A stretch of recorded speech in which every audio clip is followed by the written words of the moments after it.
과학의 눈으로 읽는 성경 33번째 강의입니다. 그랜드 캐니언은 어떻게 깎였는가? 여기에 진화론자들은 어떻게 말하는가? 두 가지 질문을 하면서 오늘 공부를 시작하겠습니다. 하나님이 가라사대 내가 나와 너희와 및 너희와 함께하는 모든 생물 사이에 영세까지 세우는 언약의 증거는 이것이라. 창세기 9장 12절의 말씀입니다. 그랜드 캐니언은 하나님께서 노아 홍수로 남은 심판의 증거로 남아있는 것이라고 봅니다. 과거에는 이 그랜드 캐니언이 바닷속에 있었던 것이 확실합니다. 조개 화석이 발견되고 또 바다 밑에서만 생성되는 돌이 흰돌, 라임스톤이 발견되어져 있습니다. 이런 증거들을 보아서 과거에 그랜드 캐니언은 육지가 아니라 바닷속에 있었던 것으로 보여집니다. 그리고 또 한 가지 보면은 고대 오징어 화석이 발견되었는데 갑오징어 퇴적층 석괴암층에서 발견되었습니다. 태평양 쪽을 향하여 누워 죽어 있는 이 화석들입니다. 흐르는 물에는 한 방향으로 고기가 머리를 두고 향하고 있습니다. 움직이다가 갑자기 죽었다는 얘기입니다. 정지된 물에서는 고기가 제 마음대로 이곳저곳으로 머리를 흔들고 다니게 되고 있다 말입니다. 정지된 물이 아닌 흐른 물에는 고기가 제 마음대로 있지만 흐르는 물에는 한 방향으로 고기가 움직인다 말입니다. 흐르는 물에는 고기가 한 방향으로 향하지만 살아있는 상태에서 갑자기 죽임을 당하였다 라고 보고 있습니다. 여기 그랜드 캐니언을 보면서 하나님의 창조의 오묘한 창조 작품이다 이렇게 볼 것이 아닙니다. 하나님께서 심판하심을 보아야 할 것입니다. 그 심판은 노아 대홍수 사건입니다. 누군가 수평으로 쌓아놓은 지청 같습니다. 이렇게 착 바위를 들어다가 깎아서 들어다가 쫙 올려놓은 것 같습니다. 누가 이렇게 만들어 놓은 것 같습니다. 이것을 보고 하나님의 창조의 오묘한 솜씨라고 말을 할 수 있겠지만은 결코 그것은 아닙니다. 홍수 대사건의 증거물이었음을 보면서 오늘 우리는 그랜드 캐니언은 결코 오랜 세월에 쌓여져 있는 것이 아니라고 하는 것을 우리는 누누이 이야기해 왔습니다. 엄청난 규모의 물속에서 매우 짧은 시간에 쌓여졌던 것이라고 함을 봅니다. 지층이 쌓인 것이 규모 있고 질서 있게 쌓여 있다는 마치 누군가 질서 있게 쌓아놓은 것 같은 모습입니다. 어떻게 이렇게 쌓여지는지 알아봐야 하겠습니다.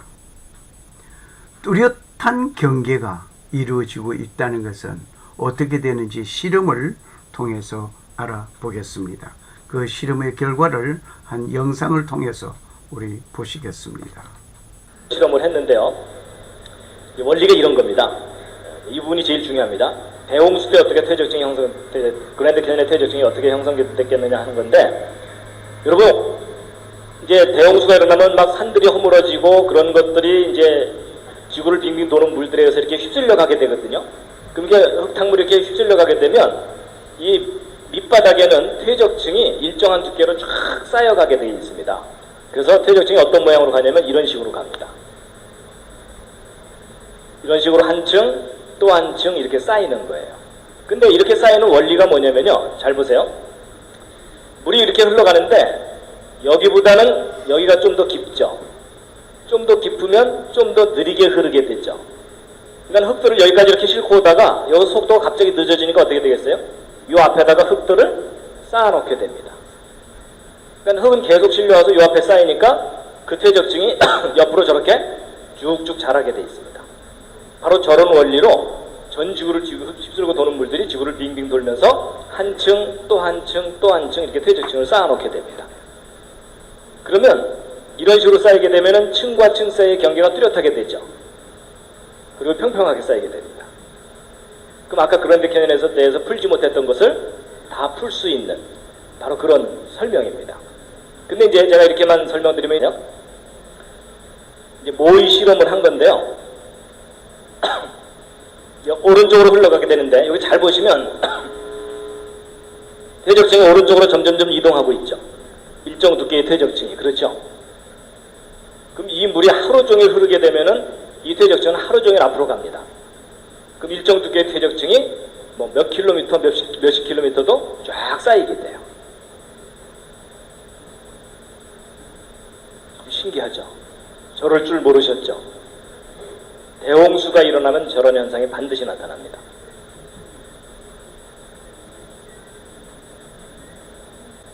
그 다음에 이런 퇴적층이 생기기 시작하는 장면을 보실 텐데 여기 이제 흙들을 막 위로 올려보내는 겁니다. 그럼 이제 오른쪽으로 이렇게 이제 흘러가게 됩니다. 그러면은 그 밑바닥에서 어떤 일이 벌어지냐면 새로운 퇴적층이 하나 딱 생겨요. 생기면은 그 퇴적층이 옆으로 쫙 자라나기 시작합니다. 그럼 이 물이 계속 흐르는 이 한 층은 옆으로 계속 가게 돼 있어요. 이렇게 한 층 한 층 쌓이는 겁니다. 그래서 실제로 이제 대홍수가 일어났을 때 물 밑에서는 이제 어떤 일이 벌어지는지에 대해서 이제 보시면요. 오른쪽으로 이제 물이 흘러가는 겁니다. 흘러가게 되면 여기는 좀 쌓이고 여기는 막 깎아냅니다. 이제 산들을 허물어뜨리는 거죠. 이런 깎은 흙들을 또 싣고 가다가 또 여기는 쌓아놓고 그리고 또 이제 한동안 이 평평하면은 계속 싣고만 갑니다. 물이 흐르는 속도가 있으니까. 그래서 쭉 싣고 가다가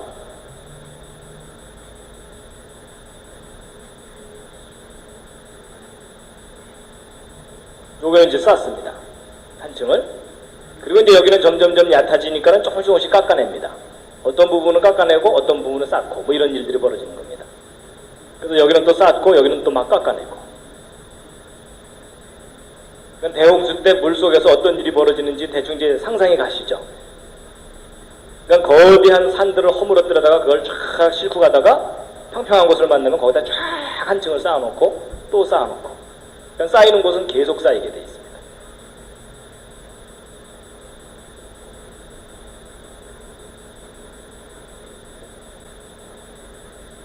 그래서 이제 이런 식으로 퇴적층이 형성되는 겁니다. 그러니까 그랜드 캐니언 퇴적층이 왜 이렇게 평평한지 그리고 층과 층 사이의 경계가 왜 이렇게 뚜렷한지가 다 풀린 거예요.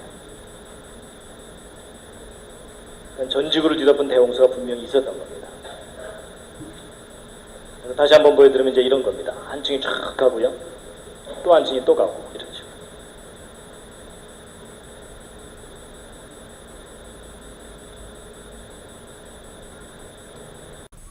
이렇게 실험을 통해서 본 것과 같이 퇴적층은 평평하게 쌓여져 갔던 것입니다. 그랜드 캐니언은 결코 오랜 세월에 쌓여진 것이 아닙니다. 오랜 세월에 쌓여진 것이 아니라 엄청난 규모의 물 속에서 매우 짧은 시간에 쌓여졌던 것이 분명합니다. 그런데 진화론자들은 3억 년이나 걸려서 이렇게 퇴적층이 쌓였다 라고 말을 하고 있습니다. 그런데 어떡하지요? 이 그랜드 캐니언이 과거에는 바닷속에 있었던 것인데요. 어떻게 솟아올랐는가? 이것도 문제입니다. 바닷물이 여기에 그랜드 캐니언을 덮었다가 내려갔나요? 하여간 어떻게 됐든 이것이 어떻게 솟아올랐느냐? 그리고 깎여 나간 것은 어떻게 깎여 나갔는가? 얼마나 오래도록 깎였는가에 진화론자들은 또 말을 합니다. 7천만 년이 걸렸답니다. 어디 그 당시에 있었던 사람이 말해 줬는지 나는 모릅니다만은 7천만 년이란 세월이 흘러서 이렇게 깎여 나갔다. 그렇게 말을 합니다.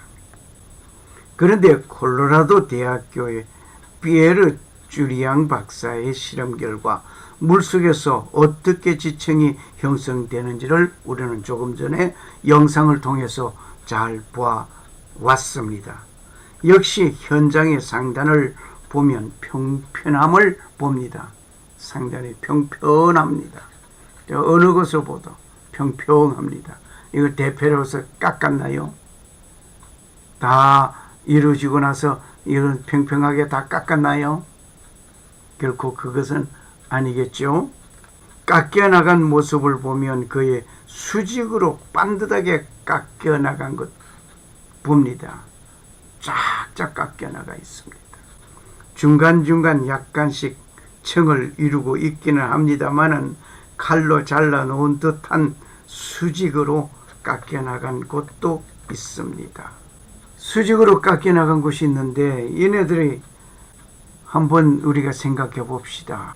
현재 교과서에서는 그랜드 캐년이 콜로라도 강에 의하여 아주 오랜 세월 속에서 깎여 나갔다고 말을 하고 있습니다.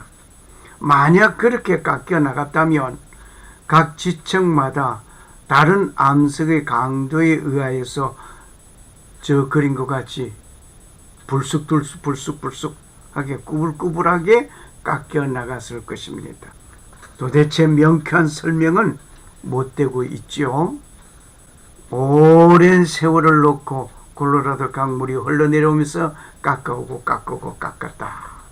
그 말이 설득력이 없습니다. 그렇다면 어떤 현상이어야 수직으로 깎여 나갔겠느냐 말입니다. 그랜드 캐니언의 주변 환경을 관찰하던 지질학자들은 그랜드 캐니언의 상류에 해당되는 지역에 어마어마한 호수가 존재하였다는 것을 지형적 발견을 했습니다. 밝은 부분은 낮은 지대이며 어두운 부분은 높은 지대입니다. 어두운 부분이 높은 지대이고 낮은 부분은 밝은 것으로 표시되고 있습니다. 그런데 어두운 부분에 흰색의 지대가 있습니다. 흰색이 되니 이것은 녹지 아니한 눈으로 봅니다. 엄청난 많은 물을 높은 지형이 둘러막고 있었습니다. 둘러막고 있었는데 어떤 일로 인해서 저쪽이 터지면서 화살 표시되어 있는 거고 말입니다. 터지면서 어마어마한 물이 흘러내려가면서 그랜드 캐니언을 깎아 놓았을 것으로 봅니다. 이러한 모습이었습니다. 이것이 호수였다는 이야기는 전하여 내려오는 얘기입니다. 과거의 일이지만 아무도 눈으로 본 사람은 아직은 없습니다. 대신 요즘 이러한 일이 종종 일어나고 있습니다. 미졸라 호수 아시죠? 인공댐에 의하여 갇혀있던 호수의 물이 댐이 터지면서 터진 곳으로부터 엄청난 양의 물이 쏟아져 내리게 됩니다. 역시 어마어마한 계곡이 생기게 되는 것입니다. 이 계곡이 생기면서 수평을 이루고 있는 지층, 그리고 여기에 150m의 계곡을 만들어 놓고 갔습니다. 세인트 헬렌산 화산 폭발로 인하여 3일 만에 만들어진 계곡입니다. 이것은 1980년 5월 18일에 이루어졌던 사건입니다. 그리고 미국 워싱턴주에는 이런 계곡이 있습니다. 이 계곡은 그랜드 캐니언 같이 흡사합니다. 이곳에는 상류의 미줄러 호수의 제방이 터지면서 깎인 것입니다. 미줄러 호수의 홍수는 빙하기의 종점의 1호의 3배 또는 미시간호의 절반에 해당하는 2220 입방평방킬로미터의 엄청난 물이 아이다호주 북부에 있던 얼음댐을 터뜨리면서 아이스댐 얼음댐을 터뜨리면서 워싱턴주 동부를 통해 오레곤주 북부로 쏟아져 들어갔습니다. 그리고 태평양으로 빠져나가면서 발생된 계곡입니다. 아이다호주 북부의 얼음댐이 갇혀있던 물은 수심이 600m로 추정하고 있습니다. 상류에 있는 지금의 몬태나주 미졸라시를 300m 깊이로 잠기게 할 수 있는 많은 물이었습니다. 정말 어마어마합니다. 이 빙하시대 호수의 해안선을 몬태나 서부의 계곡들에서 흔하게 보여집니다. 이러한 거대한 호수는 오늘날의 워싱턴주의 스포게인과 오레곤주의 포틀랜드 지역을 120m의 깊이의 물로 휩쓸고 나가면서 2일 만에 비워졌습니다. 엄청난 물이 2일 만에 다 흘러나갔단 말입니다. 정말 엄청난 많은 물이 흘러나가면서 그냥 서서히 흘러갔냐? 아닙니다. 이것은 엄청난 속도였습니다. 그것은 워싱턴주 동부의 단단한 지역을 시속 100km의 속도로 워싱턴주만 오레곤주 사이의 콜롬비아 협곡을 시속 130km 속도로 휩쓸고 나갈 것입니다. 아마 여러분 자동차 운전을 해보신 분은 아실 겁니다. 100km를 달려보시면 아십니다. 어떤 속도인가. 이것이 물이 그렇게 흘러나갔다 말입니다. 오늘 우리는 이것을 보면서 이 계곡의 모습들을 구경해 보시겠습니다. 물이 흘러가면서 그저 잔잔하게 흘러간 것 아닌 것이 아까 본 실험을 통해서 이루어졌던 것을 상상해 보시면 수평을 이루고 지층이 수평을 이루고 지나간 것이 보여집니다. 또 여기에 이 계곡을 보시기를 바랍니다. 역시 지층이 수평을 이루고 있다고 하는 것을 여기서 또다시 보고 있습니다. 그것은 그랜드 큐리를 알려진 장엄한 캐년을 포함하여 화산 용암지대 수로로 알려진 뛰어난 지형들을 빠르게 조각하였습니다. 여기에도 수평 지층이 그리고 싣고 가다가 버려진 바위돌들이 여기 줄벽에 널려져 있습니다. 뿐만 아니라 수평 지층들이 전부 수평 지층들이 가득가득하게 놓여져 있습니다. 실험을 통하여 잘 보셨습니다. 그것을 보았기에 이렇게 빨리 흘러 100km, 130km를 달리는 그 물의 속도 여기서 깎여 나가고 또 채워지고 깎여 나가고 이렇게 되어졌던 것이 보여집니다. 이해가 됩니다. 이곳은 그랜드 캐니언의 기념비라고 합니다. 그랜드 캐니언으로 돌아왔습니다.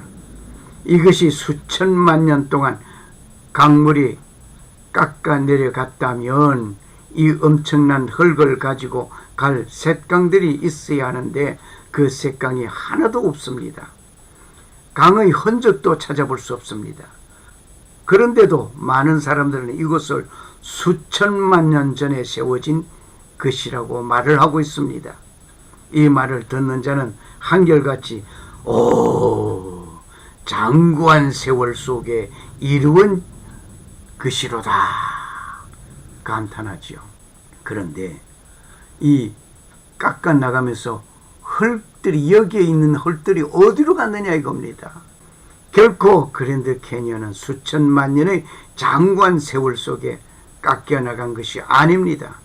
어마어마한 물이 지역을 쓸고 내려갔기 때문입니다. 그랜드 캐니언에는 놀라운 것을 발견하게 되었습니다.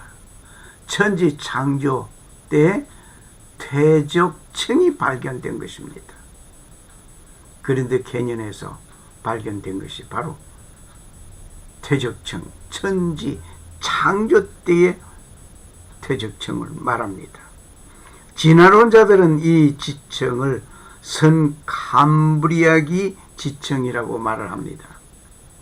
진화론자들이 또 말을 하기로 이 선캄브리아기 지층은 5억 5천만 년 이전에 된 것이라.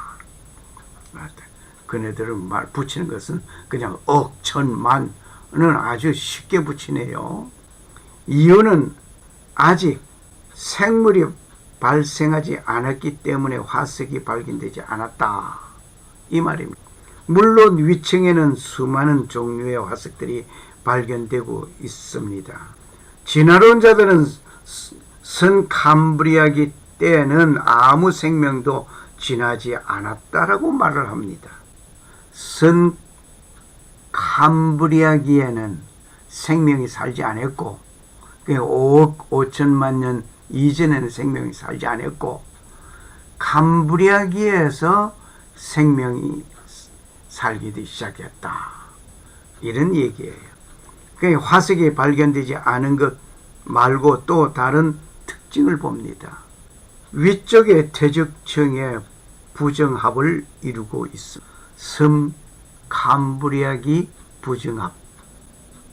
다시 말하면은 섬캄브리아기와 고생대를 있는 그 사이, 이것을 부정합기라. 차곡차곡 이가 들어맞지 않는 것을 봅니다. 연속적으로 쌓인 것이 아니라는 것입니다. 그런데 무지개 떡과 같이 쌓인 지층을 보십시오. 무지개 떡과 같이 쌓인 이 지층, 노아 홍수가 있었다면 물속에서 일어나는 현상을 보는 것입니다. 이 실험 결과를 통하여 그랜드 캐니언에 쌓인 퇴적층은 노아 대홍수로 인하여 된 사건임을 알게 해줍니다. 이렇게 쌓여진 그 퇴적층, 무지개 떡같이 아주 아름답게 쌓여져 있습니다. 물속에서 이루어진 사건이에요. 이건 화석은 결코 장구한 세월 속에 의하여 만들어지는 것이 아니고 단기간에 형성된 것이라는 것도 이미 밝혀지고 있었습니다.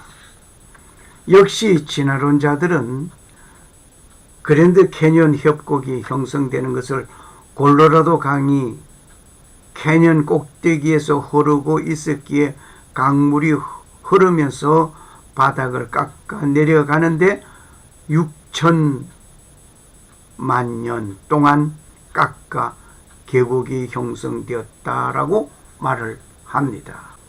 지질학적인 모순을 보고 있는 것입니다. 어떻게 그랜드 캐니언이 6,500만 년 동안 깎여내린 계곡을 콜로라도 강이 깎았다. 그렇게 하면은 그 콜로라도 강이 그랜드 캐니언보다 높은 위치에 있어야 되는데 이게 또 문제입니다. 그리고 또 6,500만 년 동안 침식된 흙의 양을 봅시다. 깊이가 2.6km요. 그리고 넓이가 4km요. 길이가 450km의 침식된 이 토사 양이 강하루 어디인가 쌓여 있어야 하는데 어디에 쌓여 있느냐 말입니다. 이 많은 양의 흙이. 미국 지질학 논문집에서 말하고 있습니다.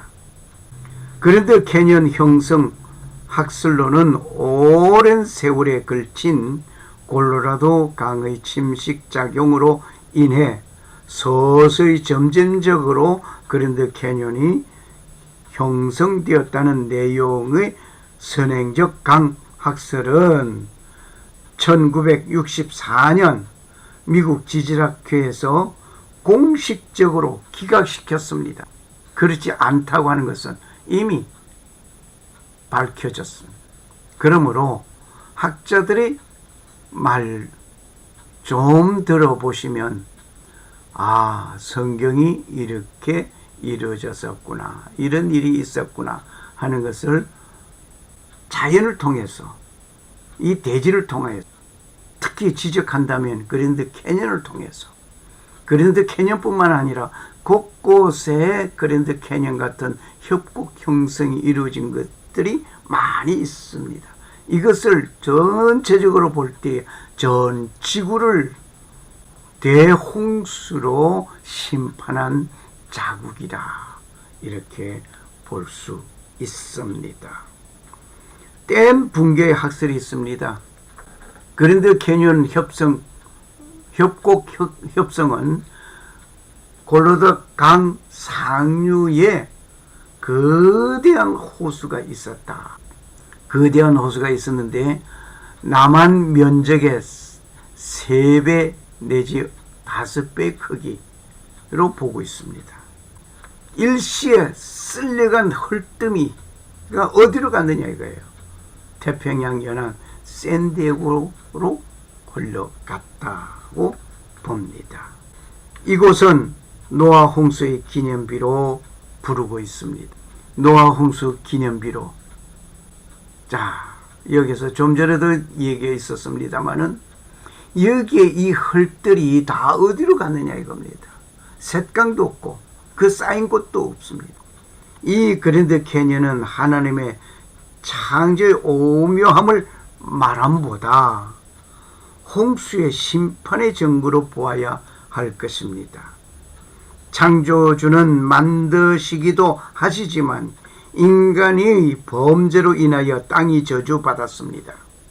이제 그 창조주에게 개인적으로 이 시간 꼭 만나시기를 소원합니다. 그분은 돌아오는 자를 환영하십니다. 돌아오는 자에게 모든 것을 회복해 하시려고 아들 독생자 예수 그리스도를 보내주셨습니다. 주 예수 그리스도를 믿으라. 그리하면 너와 너희 집이 구원을 얻는 놀라운 일이 이루어질 것입니다. 할렐루야. 감사합니다.